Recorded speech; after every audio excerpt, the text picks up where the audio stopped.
आज के लेक्चर में हम लोग पढ़ेंगे दो सदिशों का सदिश गुणन।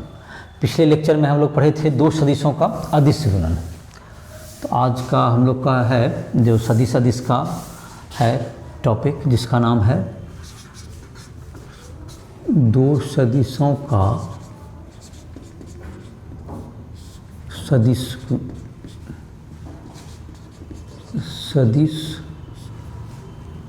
गुणन। वेक्टर और क्रॉस प्रोडक्ट इसको कहते हैं, cross product of two vectors. Vector cross product of two vectors. तो इसको कैसे परिभाषित करेंगे? तो vector cross product two vectors,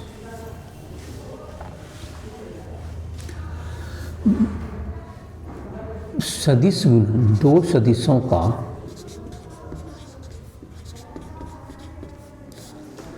सदिश गुणन, दो सदिशों का सदिश गुणन उन दोनों सदिशों के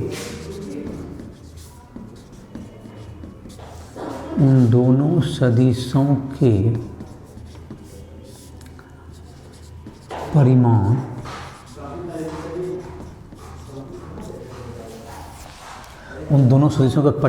एवं उनके बीच के कोण के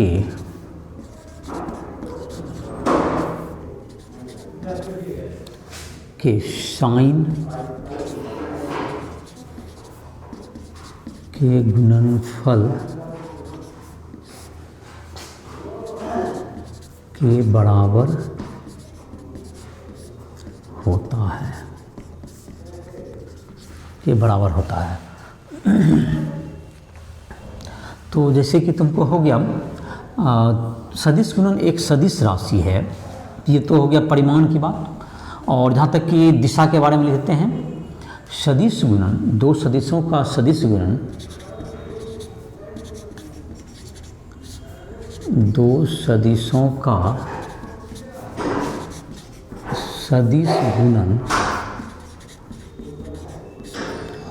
एक सदिश राशि है जिसकी दिशा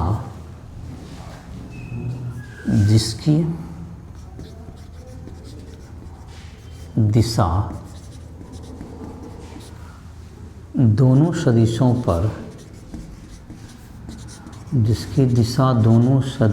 पर लंबवत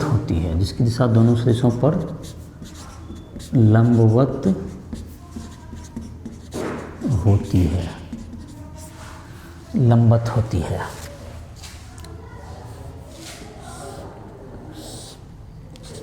जैसे इधर ए वेक्टर हो गया और इधर हो गया बी वेक्टर, ये हो गया थीटा।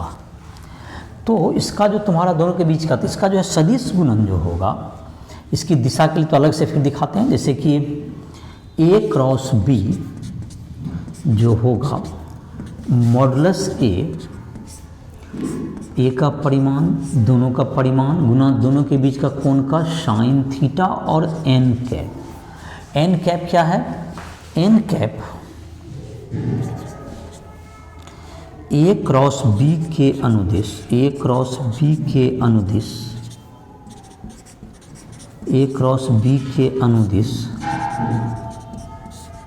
इकाई सदिश है। ए क्रॉस बी के अनुदिश इकाई सदिश है। तो ए क्रॉस बी के अनुदिश इकाई सदिश होगा, तो इसका मान हो जाएगा एन कैप, इसको कहेंगे। अब इसका मान जहाँ तक है ए क्रॉस बी बराबर क्या होगा? ए बी साइन थीटा और n cap. N cap a cross b पर के अनुदिश इकाई सदिश है। तो इसकी दिशा जहाँ तक होती है, सदिश गुणन की दिशा, सदिश गुणन की दिशा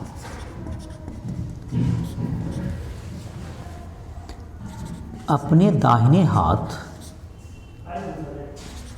अपने दाएं हाथ को पहले सदिश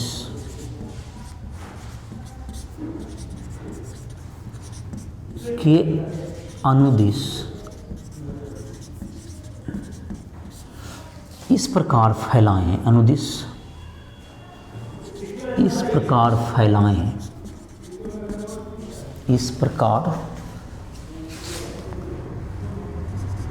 प्रकार फैलाएं कि बिना हथेली घुमाए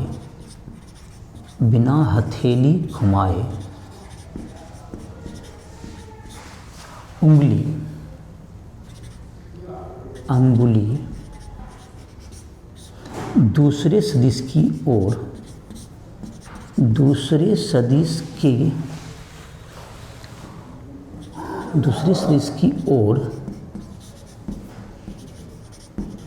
घूम सके। इस स्थिति में तना हुआ अंगूठा सदिश गुणन की दिशा को बताता है। सदिश गुणन की दिशा को बताता है। अब जैसे इसको पालन करके देखते हैं, जैसे कि यहाँ पे नियम है पहले कि इसकी दिशा प्राप्त करने के लिए क्या करें। पहले देखो यहाँ पर जो लिखा हुआ है, अपने दाहिने हाथ की उंगली को पहले सदिश के अनुदिश रखें। पहला सदिश यहाँ पर जैसे कि है, हमको ए क्रॉस बी निकालना है, तो ए वेक्टर हुआ तुम्हारा पहला सदिश का मतलब यहाँ पर ए सदिश हुआ। तो इसको कहाँ किसकी ओर रखना है, ए सदिश की तरफ रखना है, पहला सदिश के अनुदिश रखना है। दाहिने हाथ, ये देखो उंगली जिस हाथ से पेन से लिखते हैं हम लोग, अक्सर लोग दाहिने हाथ से ही लिखते हैं। तो जो लोग लिख रहे हैं दाहिना हाथ से, तो वो अपने दाहिने हाथ की उंगली को दाहिना हाथ से ही ये प्रयोग करना है। तो दाहिने हाथ की उंगली को कहाँ रखना है आपको, दाहिने हाथ की उंगली को पहले सदिश के अनुदिश रखें। देखो पहले सदिश की तरफ रखने के चार तरीके होते हैं। एक तो पहले ऐसे रख सकते हैं, एक ऐसे भी आप रख सकते हैं पहले सदिश के अनुदिश, एक होता है ऐसे रखेंगे और एक होता है ऐसे रखेंगे। तो चार तरीका जो मैंने बताया, इन चार तरीकों में से किसको चुनना है, ये देखिए फिर से पहले चार तरीका जो फिर से इसको रिपीट करते हैं। एक तरीका ऐसे, एक तरीका हुआ एक की तरफ, देखो मेरा भी उंगली जा रहा है, ये भी इस तरफ से रखें, ये भी एक की तरफ जा रहा है, और इस तरह से मैं रखा, मेरा उंगली दाहिना हाथ का अभी भी एक ही जा रहा है। तो इस चार तरीका से रख सकते हैं, लेकिन इन चारों में से एक को चुनना है, हमें एक को चुनना है। तो किस प्रकार चुनेंगे कि पहला जो हम लोग का दाहिना हाथ का उंगली को इस प्रकार रखें कि देखो बिना हथेली को मुंह घुमाए, इसको नहीं घुमाना है। ये चीज़ देखो, ये जो तुम्हारा है, ये जो उंगली, इस जो पाम है, ये नहीं मुड़ना चाहिए, सिर्फ उंगली मुड़े। तो देखो ये जो तुम्हारा है, ये तुम्हारा ए की तरफ रखे, और सिर्फ ये पाम जो है, हथेली मुड़ना नहीं चाहिए, सिर्फ उंगली मुड़। देखो बी की ओर जा रहा है, तो तना हुआ अंगूठा किधर गया, ऊपर की ओर। तो ए क्रॉस बी की दिशा क्या है इस चित्र में, ए क्रॉस बी की दिशा तल के लंबवत ऊपर की ओर है। ए क्रॉस बी चित्र में मतलब ए क्रॉस बी की दिशा यहाँ पर जो दे देते हैं, ए अगर इधर है और बी अगर इधर है, तो ए क्रॉस बी की दिशा, ए क्रॉस बी की दिशा तल के लंबवत ऊपर की ओर है, लंबवत ऊपर की ओर है।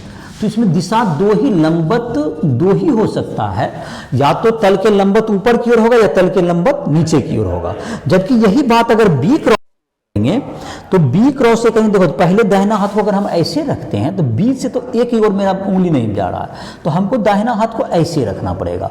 तो देखो ये अंदर की ओर जा रहा है, तो बी क्रॉस की ओ की दिशा तल के लंबवत बाहर की ओर है, तल के लंबवत अंदर की ओर है। बी क्रॉस ए की दिशा तल के लंबवत अंदर की ओर है, तल के लंबवत अंदर की ओर है, अंदर की ओर है। और इसमें क्या होगा, तल के लंबवत बाहर की ओर है। तो पहला में होगा तल के लंबवत बाहर की ओर है, इसमें क्या होगा, तल के लंबवत तो दोनों स्थिति में रहेगा, तो दो ही दिशा हो सकता था।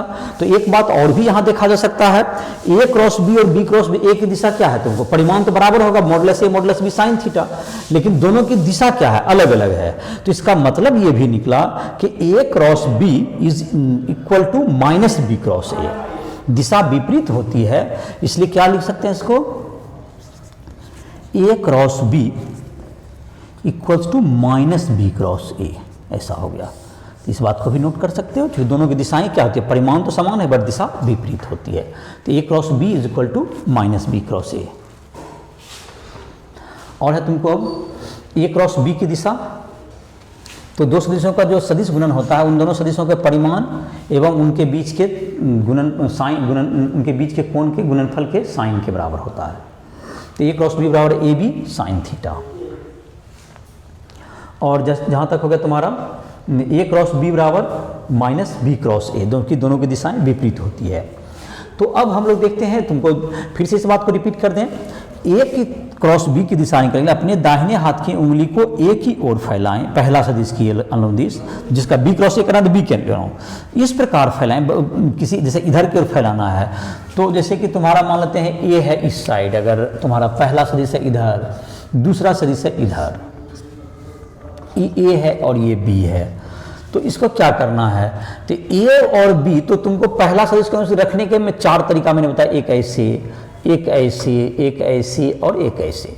तो इन चारों में कौन सा चूज करेंगे जिससे कि बी की ओर मुड़ सके। अगर ऐसे रखते हैं तो ये तो बी की ओर नहीं मुड़ा, उल्टा चला गया, हथेली को इसको स्थिर रखना है, और इधर तो इधर जाना है, तो इधर तो उंगली तो मुड़ नहीं रहा है, तो ऐसे रखिए आप, ऐसे रखें अगर तो मुड़ जाएगा, तो क्या होगा, तल के लंबवत अंदर की ओर चला गया, ये तल के लंबवत अंदर की ओर, हमेशा तल के लंबवत होगा, जिस तल में ए और बी रहेगा उसके लंबवत जाएगा। अब लंबवत या तो ऊपर जाएगा या तो लंबवत अंदर जाएगा, बाहर जाएगा या अंदर जाएगा, तो यही दिशा, हाथ उंगली दाहिना हाथ को ही सही करना है, उसको घुमा करके देख लेना है। तो ठीक है, इसको नोट कर सकते हो, इसको नोट कर लो, दो सदिशों का सदिश गुणन, इसको जो है ये एक सदिश राशि है, जो अदिश गुणन था वह एक अदिश राशि है, और उसमें कॉस थीटा होता था, जो कि पिछले लेक्चर में देखा होगा, जो नहीं देखा उसको देख सकते हो। राइटरोल ऐप पर सारे मतलब लेक्चर हैं, तुमको उपलब्ध हैं, राइटरोल ऐप पर जा करके उसको प्ले स्टोर से डाउनलोड करो, उसमें तुम जो है जो भी लाइव क्लासेज, वीडियो क्लासेज जो भी है तुम्हारा, जो सारे नोट्स भी सबके मिल जाएंगे तुमको, फिजिक्स केमिस्ट्री दोनों सबके, फिजिक्स केमिस्ट्री मैथ के सारे वीडियो लेक्चर भी मिल जाएंगे। और इस प्रकार सारे को अपना पूरा तैयारी कर सकते हो, किसी भी कमीशन एग्जाम की तैयारी करना हो या बोर्ड की तैयारी करनी हो, तो राइटरोल ऐप पे पूरा तरह तुमको अपना जो है कोई भी चीज़ का जो समझने में दिक्कत है उन लोगों उसमें भी संपर्क कर सकते हो, लाइव क्लास के द्वारा भी उसको क्लियर किया जाएगा। तो अब है हम लोग का इकाई सदिश का सदिश गुणन देखते हैं। इकाई सदिश कौन कौन होता है, इकाई सदिश का मतलब हो गया आई जे के, जैसा याद होगा, इकाई सदिश हम लोग कहते हैं आई जे के। इकाई सदिश हो गया तुम्हारा, आई किधर होता है, आई सदिश होता है एक्स अक्ष के निर्दिश, जे होता है वाई अक्ष के निर्दिश, और के होता है इकाई सदिश जेड अक्ष के निर्दिश। एक्स अक्ष के निर्दिश हो गया कौन, आई कैप, वाई अक्ष के निर्दिश हो गया जे कैप, और जेड अक्ष के निर्दिश के कैप।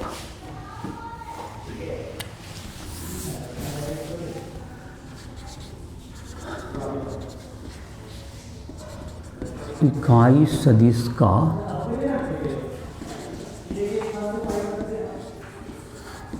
सदिश गुणन,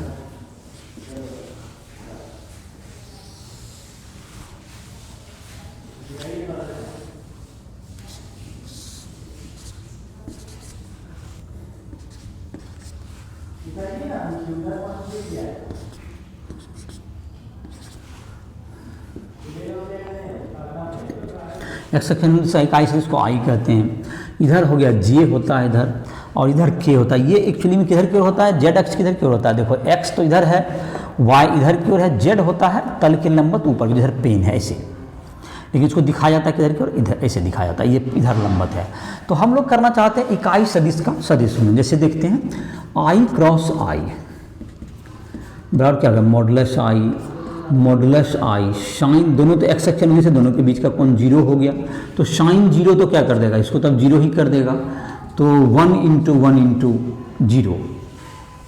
सिमिलरली जे क्रॉस जे बराबर के क्रॉस के बराबर 0।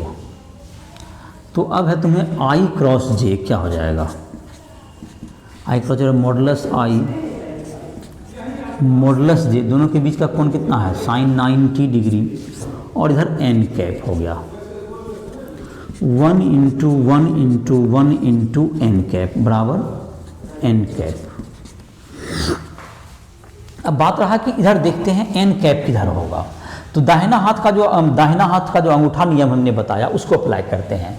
आई है किधर की ओर, एक्स अक्ष अनुदिश इधर है, और ये देखो तुम्हारा जे की तरफ उंगली मुड़ जाएगा, मेरा उंगली मुड़ रहा है देखो, तो ये उंगली मुड़ गया तो क्या होगा तुम्हारा जेड एक्स किधर गया, अंगूठा किधर चला गया जेड एक्स के अनुदिश, और जेड एक्स के अनुदिश इकाई सदिश जो है तुम्हारा किधर क्या होता है, तो जेड एक्स के अनुदिश इकाई सदिश को के कहते हैं, तो ये क्या होगा तुम्हारा के कैप हो गया, तो जेड की ओर चला गया। तो आई क्रॉस जे जेड हो गया, तो जे क्रॉस आई क्या होगा उल्टा हो जाएगा, जे क्रॉस आई बराबर क्या हो गया माइनस के हो जाएगा तुम्हारा।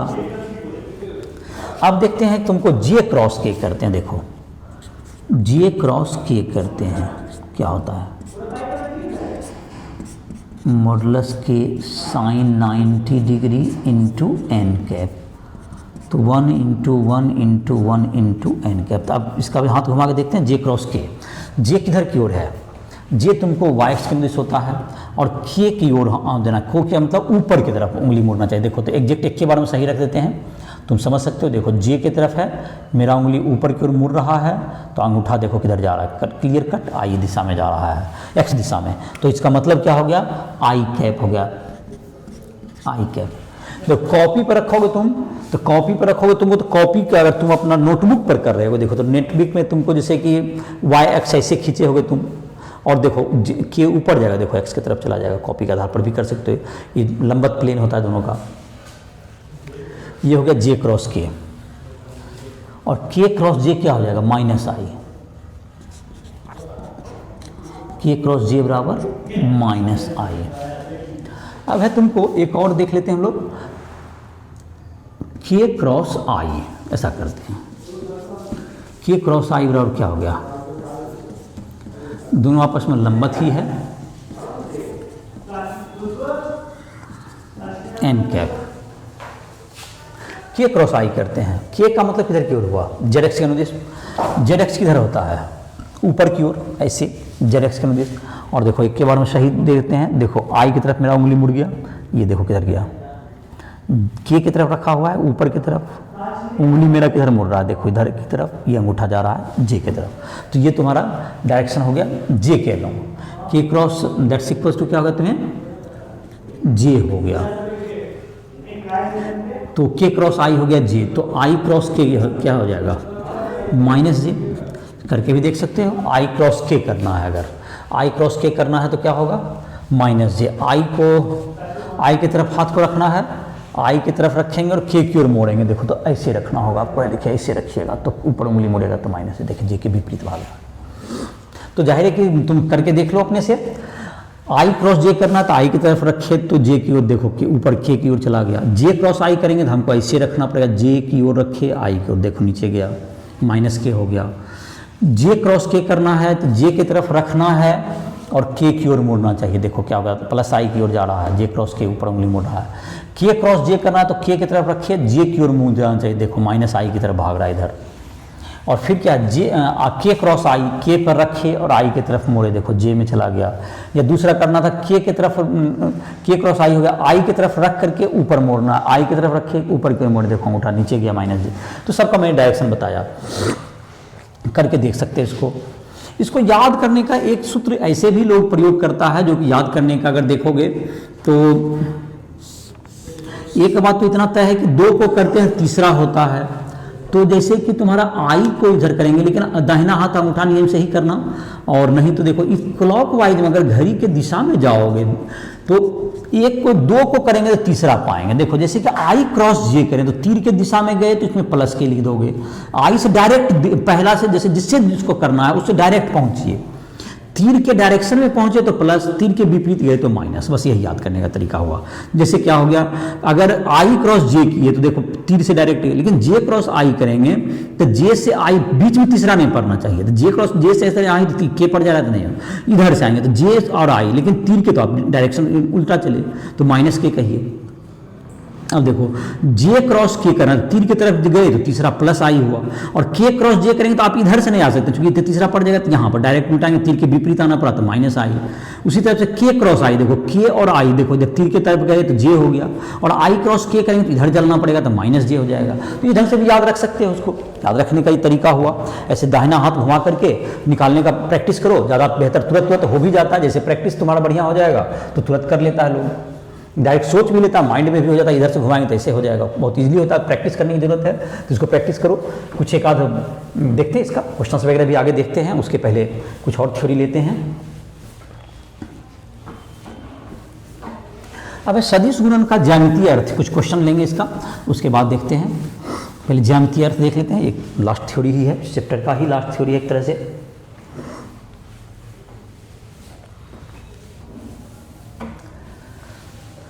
सदिश का तुमको जो है लगभग क्लासेस हो गए हैं।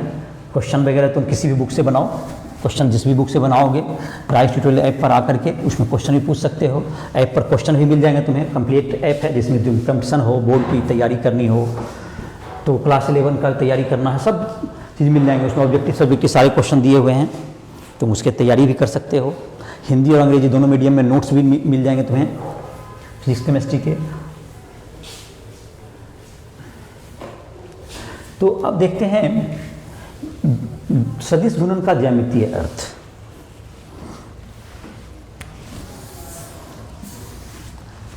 सदिश गुणन का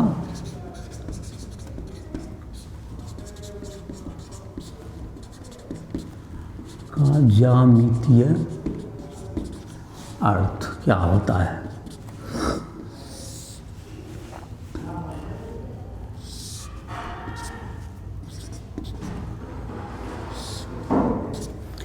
इधर ए बी है, इधर थीटा है, इधर हो गया ओ ए, इधर हो गया बी।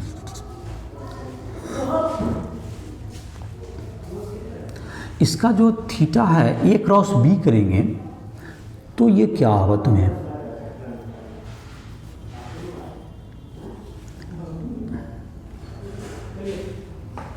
यहाँ पर हो गया ए वेक्टर और यहाँ पर बी है तो इसको बी दे दिए। ठीक है, तो इसको निकालना है ए क्रॉस बी का मतलब क्या होगा। इससे एक समांतर चतुर्भुज बना लेते हैं। इसको समांतर चतुर्भुज बनाने के लिए इसके समानांतर इधर दे दिए और इसको इधर से समांतर इधर से ड्रॉ कर दिए, तो ये समांतर चतुर्भुज बन गया। और यहाँ से इस पर लंब डाल दिए, यहाँ से इस पर लंब डाल दिए तो क्या होगा तुम्हारा, ये बी से इस पर एल लंब हो गया, बी एल हो गया। बी एल त्रिभुज का नाम देख लेते हैं, ओ बी एल त्रिभुज। और ये तुम्हारा इसके समानांतर बराबर खींचा गया तो ये ए वेक्टर होगा और ये क्या होगा तुम्हारा बी वेक्टर। ये समांतर चतुर्भुज बना लिया गया, पैरेललोग्राम जिसको इंग्लिश में कहते हैं, इसके समानांतर खींच करके। तो देखते हैं त्रिभुज ओ बी एल में क्या हो जाएगा, साइन थीटा बराबर क्या हो जाएगा तुम्हारा, साइन थीटा बराबर हो जाएगा B L by O A, sine theta B L by O A. तो बी एल बराबर ओ ए साइन थीटा, तो बी एल बराबर modulus A sine theta, modulus A sine theta. तो अब है ए क्रॉस बी का value देखते हैं क्या होता है। ए क्रॉस बी का मॉडुलस बराबर, इसका मॉडुलस का ही बात करते हैं, modulus A modulus B sine theta, N cap तो 1 हो गया मॉडुलस एन कैप का, तो मॉडुलस बी साइन थीटा का वैल्यू हो गया that is modulus A into क्या होगा तुम्हारा, इसका वैल्यू तो बी एल लिखा हुआ है और मॉडुलस ए का मतलब क्या हो गया, O A into B L O A into B L, ये हो गया बेस हो गया, it is equal to base into height, base into height that is area of parallelogram. इसका एरिया ऑफ क्या बन गया, पैरेललोग्राम बन गया तुम्हारा ओ बी, इसको सी मान लो, इस पॉइंट को अगर हम लोग मानते हैं सी, ओ बी सी ए, तो ये क्या होगा तुम्हारा, it is area of parallelogram that is equal to क्या हो गया तुम्हारा base into height that is equal to area of parallelogram, area of parallelogram O B C A, और यह पैरेललोग्राम क्या हो गया ओ बी सी ए, ओ बी सी ए के बराबर हो जाएगा, ये ओ बी सी ए के इक्वल हो जाता है, ओ बी सी ए का जो पैरेललोग्राम बना, इसके पैरेलल इसको इधर ड्रॉ कीजिए और इसके पैरेलल इसको इधर ड्रॉ कर दिए, इससे क्या बन गया तुम्हारा, इसका पैरेललोग्राम बन गया, इसका एरिया हो जाएगा। और या तो हाफ ऑफ ट्रायंगल, देखो अब एरिया जहाँ तक इसका ट्रायंगल बनाते, अगर इन दोनों से ये ट्रायंगल बना लेते इसको, तो ट्रायंगल बना लेते तो क्या जाता तुम्हारा, ये ट्रायंगल का एरिया का डबल हो जाएगा। देखो ये ट्रायंगल अगर बनाते, इस ट्रायंगल का एरिया इस ट्रायंगल का एरिया बराबर है, तो इसका मतलब क्या होगा कि जो ए क्रॉस बी जो होगा तुम्हारा, वो क्या बताया, एरिया ऑफ पैरेललोग्राम के बराबर होगा, और या इक्वल्स टू क्या होगा तुम्हारा, ए क्रॉस बी का मॉडुलस कर दें equals to 2 into half into base into height. इसी बात को ऐसा भी कर सकते हैं, तो half into base into height को क्या कर सकते हैं, area of triangle formed by a and b that's equals to 2 into area of triangle formed by a vector and b vector. तो ये भी एक मीनिंग हो गया, एरिया ऑफ ट्रायंगल निकालना है तो ये चीज़ कर दीजिए, मतलब ए क्रॉस बी का जो मॉडुलस होगा वो एरिया ऑफ पैरेललोग्राम का डबल, एरिया ऑफ पैरेललोग्राम के इक्वल होगा या एरिया ऑफ ट्रायंगल के डबल के बराबर होगा। या तो एरिया निकालना है तो ए क्रॉस बी का मॉडुलस का आधा, एरिया ऑफ ट्रायंगल करना है, एरिया ऑफ ट्रायंगल करना है बराबर क्या होगा, हाफ इंटू मॉडुलस ए क्रॉस बी हो जाएगा, इसका मीडियम हाफ कर दीजिए इसका। और area of parallelogram, area of parallelogram करना है तो ए क्रॉस बी कर दीजिए, इसका मॉडुलस निकाल के यही हुआ। एरिया ऑफ ट्रायंगल निकालने के लिए मतलब क्या करना होगा, हाफ करना होगा, और इसका हो गया तुमको मॉडुलस उसे डबल करना, मतलब बराबर इक्वल होगा। अब जैसे कि इसका क्वेश्चन एक आध बना लेते हैं ए क्रॉस बी का।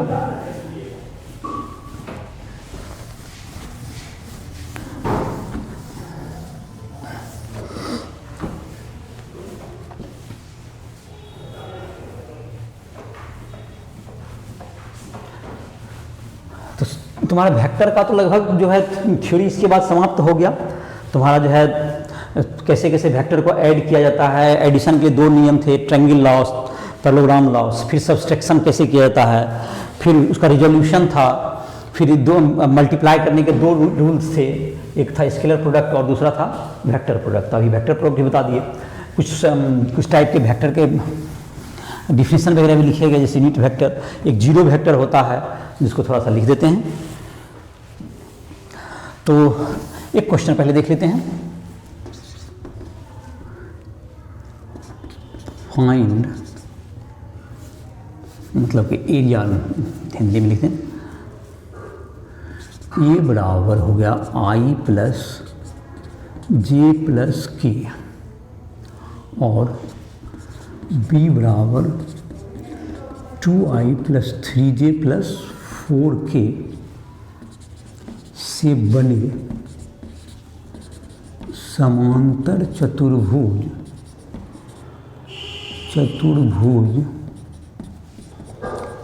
एवं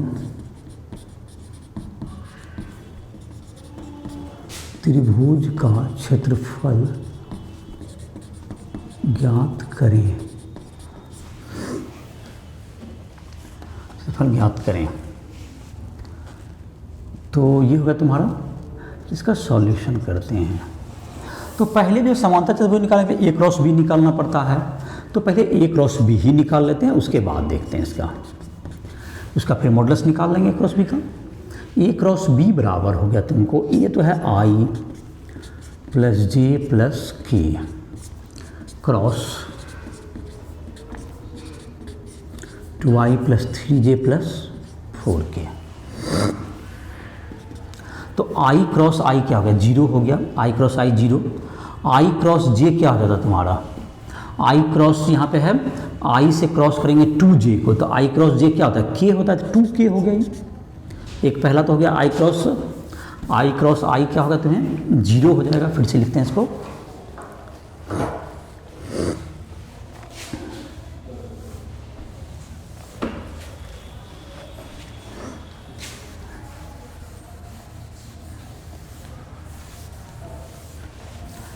i क्रॉस i क्या होगा तुम्हें 0 हो गया। i क्रॉस क्या होगा तुम्हें 2j था, 2i 3j है, तो 3j है कि i क्रॉस k क्या होगा 3k हो जाएगा ये, j i क्रॉस j क्या होगा k हो गया। फिर क्या होगा तुम्हें i क्रॉस किसको कर देते हैं 4k है, तो i क्रॉस k क्या होता है, ये तो मतलब i इधर होगा और k किधर होता है, ऊपर होता है i और k ऊपर, दैट इज माइनस j हो रहा है, तो माइनस 4j हो गया ये, माइनस 4j। तो i का खत्म हो गया। अब j से करते हैं, j क्रॉस i क्या हो गया माइनस k हो जाएगा, j क्रॉस कितना है 2i है, तो माइनस 2k हो गया, j cross i minus k हो गया। j क्रॉस j क्या हो गया 0 हो गया। j क्रॉस k क्या होगा तुम्हें, j cross k, j cross k, j है तुम्हारा ऊपर और k तो i हो गया, देखो i की तरफ जा रहा है, तो दैट इज 4i हो गया तुम्हें 4i। अब है k का तुम्हारा, तो k क्रॉस क्या है तुम्हें i, तो k क्रॉस i, k है ऐसे और i, k इधर i होता है इधर साइड, k क्रॉस i, तो दैट इज j हो जा रहा है, k क्रॉस i, k ऊपर की ओर हो गया i, दैट इज j। तो क्या होगा j चला जाएगा तुमको, तो क्या कितना j हो गया 2j हो गया, 2j k क्रॉस j करेंगे, k क्रॉस j देखो क्या जा रहा है माइनस i में जा रहा है, तो माइनस 3i प्लस क्या होगा k क्रॉस के 0 हो गया। तो i को एक जगह कर दें तो तुम्हारा हो गया i को एक जगह कर देंगे तो i हो जाएगा एक साथ i, और फिर तुम्हारा कर देंगे j को एक साथ कर देते हैं तो माइनस 2j प्लस k, ये हो गया। और इसका मॉडुलस निकाल लेते हैं, modulus of a cross b equal to root अंदर क्या होगा तुम्हारा 1 स्क्वायर प्लस 2 का स्क्वायर प्लस 1 का स्क्वायर, तो 1 plus 4 plus 1 that's equals to root 6। ये किसका वैल्यू हो गया, a क्रॉस b का मॉडुलस हो गया रूट 6। अब है हो गया तुम्हारा किसका एरिया ऑफ पैरेललोग्राम, समांतर चतुर्भुज जिसको कह सकते हैं। तो समांतर चतुर्भुज का क्या हो जाएगा, समांतर चतुर्भुज का क्षेत्रफल, समांतर चतुर्भुज का क्षेत्रफल बराबर क्या होता है modulus of a cross b that's equals to root 6। त्रिभुज का क्षेत्रफल, त्रिभुज का क्षेत्रफल बराबर half into modulus a cross b, ऐसा था, तो हाफ इंटू रूट 6, तो रूट 6/2, तो ये हो गया, दोनों हो गया तुम्हारा। यदि आप समांतर चतुर्भुज बनाया गया, समांतर चतुर्भुज का क्षेत्रफल a क्रॉस b के बराबर होता है और इसका त्रिभुज का उसका आधा हो जाता है, तो उसका आधा हो गया। तो इस प्रकार से क्या कर सकते हैं, हम इसको निकाल सकते हैं। एक जो तुम्हारा छोटा सा टॉपिक है जिसको हम लोग कहते हैं शून्य सदिश, तो शून्य सदिश लिख देते हैं इसको, तो इसको मिटा सकते हैं, इसको लिख लेते हैं, इसको अपने से बनाओ। a क्रॉस b निकालने के लिए i क्रॉस i 0 का प्रयोग किया, i क्रॉस j k और j क्रॉस में सिंपल वाला जैसे i cross i j cross j k cross k 0 हो जाता है। फिर i क्रॉस j का वैल्यू k के बराबर होता है j cross i minus k, तो इन सबों के आधार पर क्या कर दिया गया, उसको जोड़ के निकाल दिया गया, फिर उसके बाद निकल गया। एक छोटा सा टॉपिक है जिसको हम लोग शून्य सदिश कह सकते हैं। शून्य सदिश क्या होगा और इसकी ज़रूरत क्यों है। शून्य सदिश, शून्य सदिश को हम लोग क्या कह सकते हैं जीरो वेक्टर। शून्य सदिश का इंग्लिश हो गया जीरो वेक्टर।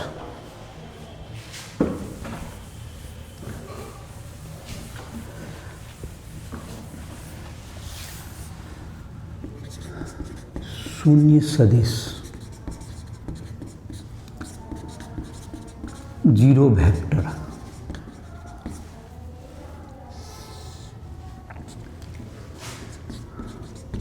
जिस सदिश का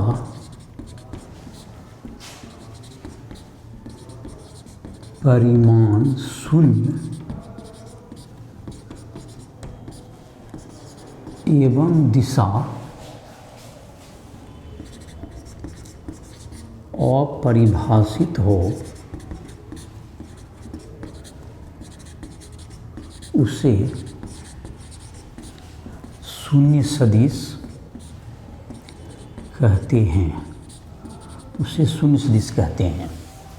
तो शून्य सदिश जिसका परिभाषित नहीं, दिशा परिभाषित नहीं है, तो शून्य सदिश की जरूरत क्यों पड़ती है? जैसे कि दो सदिश को जोड़ना है, ए वेक्टर प्लस माइनस ए वेक्टर, तो ये तो दो सदिशों का जोड़ एक सदिश राशि होता है। तो इसको क्या ले, शून्य सिर्फ लिखने पर लगता है अदिश है, तो इसको एक दिशा दे दीजिए, ऐसे शून्य वेक्टर लिखिए। दो सदिश का जोड़ हमेशा क्या होता है, एक सदिश होता है, इसलिए सदिश के रूप में लिखिए। जो क्रॉस प्रोडक्ट है, ए क्रॉस ए, दो सदिश का क्रॉस प्रोडक्ट करने पर क्या मिलना चाहिए, क्रॉस प्रोडक्ट करने पे सदिश राशि मिलना चाहिए। और ए क्रॉस ए हमने अभी कहा जीरो होता है, तो इसको जीरो वेक्टर लिख दीजिए। तो इसका इन सबों में जरूरत पड़ती है। जैसे कहेगा ए वेक्टर है, ए से स्टार्ट किया और ए पर ही खत्म किया, तो ये कैसा शून्य होगा, शून्य सदिश है ये भी। ए से स्टार्ट कर ए पर ही अंत कर दिया, तो आपका तो एक पॉइंट ही रह गया, तो कुछ कहीं गए ही नहीं, तो इसका कोई वैल्यू ही नहीं, कोई लंबाई ही नहीं होगा, तो इसका शून्य सदिश होगा, कोई दिशा भी नहीं है इसको। तो इस तरह के चीज़ को क्या कहते हैं, तीन तरह से इसका है। सदिश योग में इसका हो गया शून्य सदिश की जरूरत पड़ेगी, सदिश गुणन में जरूरत पड़ेगी, और जिस बिंदु से चले वहीं पर आप हैं उसी बिंदु पर, तो वहाँ भी शून्य सदिश की जरूरत पड़ेगी। तो यहाँ तीन जगह पर इसकी सार्थकता तुमको दिखती है। तीन तरह के चीज़ को निरूपित करने के लिए इसकी शून्य सदिश की आवश्यकता पड़ती है। इसका दिशा अपरिभाषित है, दिशा अनडिफाइंड। परिमाण क्या हो गया, परिमाण शून्य। तो शून्य सदिश के बारे में भी थोड़ा सा टॉपिक छोटा सा बचा हुआ था, इसलिए बता दिए। अब तुमको जो टॉपिक है, जितना भी टॉपिक है तुम्हारा सदिश का लगभग उसको बना दिया गया। अब तुमको जितना भी क्लास 11-12 में जहाँ भी तुमको सदिश का प्रयोग हुआ, तुम इतना बनाने के बाद आसानी से कर सकते हो। और तुमको इसके बाद तुम कुछ क्वेश्चंस का किसी भी बुक से भी बना सकते हो, या तुमको जाहिर है जिस बुक से बनाना चाहो बना सकते हो, या राइट ट्यूटोरियल ऐप पर भी आकर के तुम अपना जो है प्रैक्टिस कर सकते हो, सब्जेक्टिव हो ऑब्जेक्टिव हो, इन सब क्वेश्चन को बना सकते हो। और जो भी दिक्कत हो, किसी स्टूडेंट को समझने में जो भी दिक्कत है, राइट ट्यूटोरियल ऐप को डाउनलोड करो, और उसमें जो तुम कंप्लीट तुमको जो है सारे चीज़ के वीडियो लेक्चर मिल जाएंगे, नोट्स मिल जाएंगे, हिंदी इंग्लिश दोनों मीडियम में तुमको मिल जाएंगे। उसमें जो है सब्जेक्टिव क्वेश्चंस हैं, लाइव क्लासेस, पर्सनल हमसे कॉन्टैक्ट करना चाहते हो उसके लिए नंबर हो, व्हाट्सएप नंबर है, ईमेल, सारे मिल जाएंगे। और इस प्रकार से कंप्लीट तैयारी कर सकते हो, उसमें इंग्लिश मीडियम हिंदी मीडियम सबों से पढ़ाई कर सकते हो। तो इसी के साथ इस लेक्चर को समाप्त कर रहे हैं।